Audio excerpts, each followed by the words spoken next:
नमस्कार, आप देख रहे हैं सी न्यूज भारत और मैं हूं आपके साथ ज्योति अरोरा।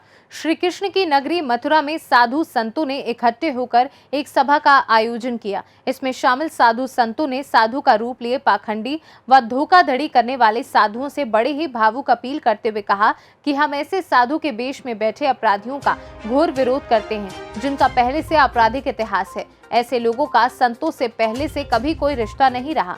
धर्मेंद्र गिरी महाराज जो देहरादून से मथुरा वृंदावन में आकर रह रहे हैं, उन पर कई मुकदमे पहले से दर्ज हैं। ऐसे आपराधिक किस्म के लोगों पर देह व्यापार 307 और अन्य संगीन धाराओं में कई मुकदमे दर्ज हैं। सभा में मौजूद साधु संतों ने कहा कि जब जब भगवान आए तब धर्म की स्थापना हुई। इसके बाद जब जब साधु संत आए तब धर्म का आचरण हुआ है।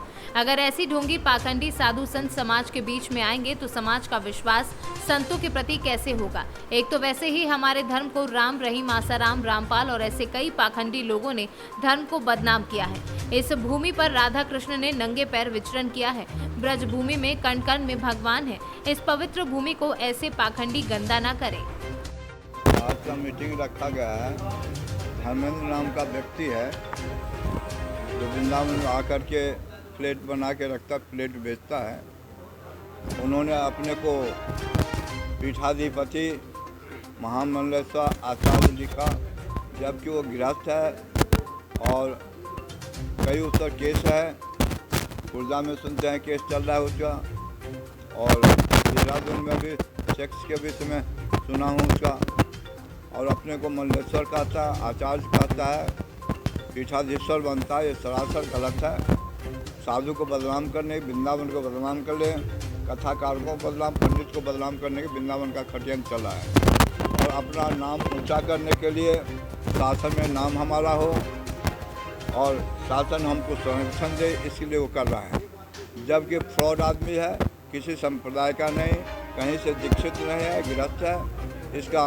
इसलिए आज वो मीटिंग रखा है और अपने को मंडलेश्वर भी बनता है, दूसरों को मंडलेश्वर बनाता है। 18 लाख नागाओं को लेके पूछ करने की बात नहीं है। 18 लाख नागा, मैं तो कहता हूँ 18 लाख नागा नहीं, 100 नागा इकट्ठा करने में, तो 100 नागा इकट्ठा करने में 1 लाख रुपये उसको इनाम दूँगा। 2 लाख इकट्ठा कर 2 लाख रुपये इनाम दूँगा मैं उसको। अपने नागा को 5 तो इकट्ठा नहीं कर सकता।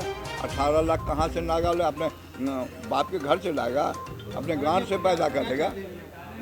कहाँ से पैदा 18 नागा करेगा?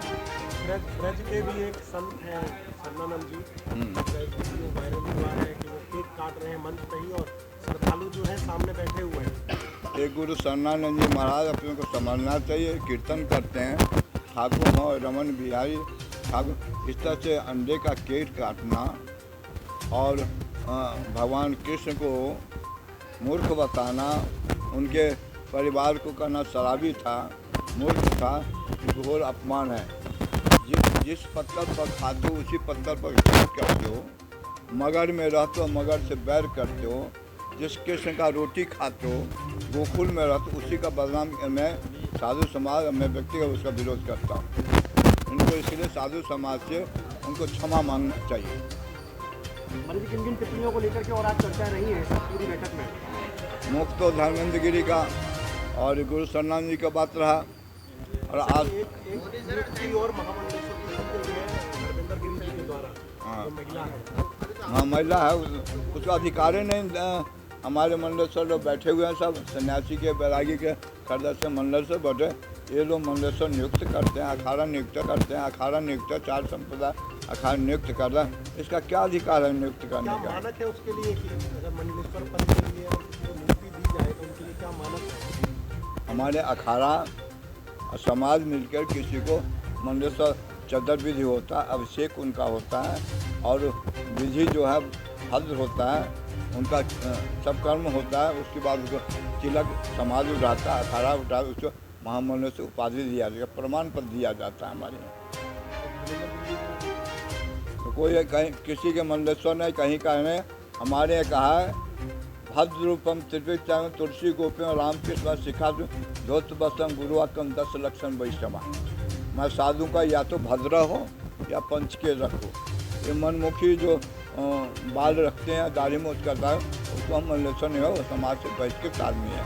मैं आपके ऊपर आरोप लगाए गए हैं कि आपका पुराना आपराधिक इतिहास है, आपके पहले सेक्स रैकेट वगैरह चलाते थे, क्या प्रकरण महाराज जी? देखिए, मेरा मानना है कि जो इस तरीके के आरोप जो लगाए गए हैं या पहले भी लगाए हैं, आज से 2 साल पहले भी ये प्रकरण चला था, तो यहाँ के संतों की जो बौखलाहट है वो अपने आप से इतना पीड़ित हैं, क्योंकि वो ना ही वृंदावन के लिए ना ही देश के लिए कभी कोई ऐसा काम ना कर पाए, जिसकी वजह से उनकी मानसिकता इतनी पीड़ित हो गई है कि मैं आज जो हिंदू राष्ट्र के लिए आवाज़ उठा रहा हूँ या अपने सत्य सनातन धर्म की रक्षा के लिए आवाज़ उठा रहा हूँ, उस आवाज़ से उनको इतनी पीड़ा हो गई है कि वो मेरा इतिहास क्या खंगालेंगे। इतिहास खंगालने का काम पुलिस और प्रशासन का है। मैं अगर अपराधी होता तो 2013 से मैं वृंदावन में वास कर रहा हूँ और यहाँ का प्रशासन और यहाँ की पुलिस मेरे खिलाफ एक कोई आपराधिक रिकॉर्ड लाए तो मैं उन संतों को मुँह मांगा इनाम दूँगा, क्योंकि वो पैसे के लिए, लोभ के लिए जो वृंदावन में यहाँ बोल चुके हैं, बिक चुके हैं, उनका मैं सम्मान करता हूँ कि ऐसे भी संत यहाँ इनके भक्त इनको जाने कि ऐसे भी संत होते हैं कि वो किसी ऐसे व्यक्ति या व्यक्तित्व की बुराई करते हैं जो धर्म के लिए कार्य करता हो। महाराज जी, आपको जो महामंडलेश्वर की उपाधि किस प्रकार मिली? महामंडलेश्वर आपको किस उद्देश्य से बनाया गया है? देखिए, मैं महामंडलेश्वर नहीं, मैं आचार्य महामंडलेश्वर हूँ और इसकी एक प्रक्रिया है। उसकी प्रक्रिया ऐसे किसी को बताने से कोई अर्थ नहीं होगा। उसके लिए अगर कोई मुझसे कोर्ट कानून अगर कोई मुझे उससे पूछेगा तो मैं उसको अवश्य जवाब दूंगा। क्या महाराज जी गृहस्थ व्यक्ति को महामंडलेश्वर की उपाधि दी जा सकती है? देखिए, संत को गृहस्थ कहना या किसी दूसरे को कुछ भी उंगली उठाना वो एक अलग वक्तव्य है, वो एक विचारधारा है, उसी के अनुरूप कार्य होते हैं। अगर देखा जाए, अगर गृहस्थ वाली बात कही जाए तो हमारे ब्रह्मा और विष्णु महेश तीनों गृहस्थ थे, हमारे जो देव हैं, और हमारे जितने भी ऋषि मुनि थे वो भी गृहस्थ 90% गृहस्थ हुआ करते थे। महाराज जी, आप अपने आप को संत लिखते हैं और आप पहले से ही गृहस्थ जीवन में रहे आए हैं और शायद अभी भी गृहस्थ जीवन में। ऐसा कौन संत है जिसका प्रमाण ये है कि गृहस्थ में रहने के बाद वो संन्यास नहीं ले सकता? कहाँ लिखा हुआ है? ये तो मैं तय करूँगा ना, मैं कौन सा जीवन जी रहा हूँ। मैंने इसका कोई रिकॉर्ड अगर कहीं जहाँ मुझे जवाब देना पड़ेगा मैं वहाँ जवाब दूंगा। किसी दूसरे संत या किसी मथुरा से सीनू संवाददाता मीरा शर्मा की रिपोर्ट। फिलहाल इस खास खबर में बस इतना ही। देश और दुनिया की बाकी खबरों के लिए आप देखते रहिए सी न्यूज़ भारत।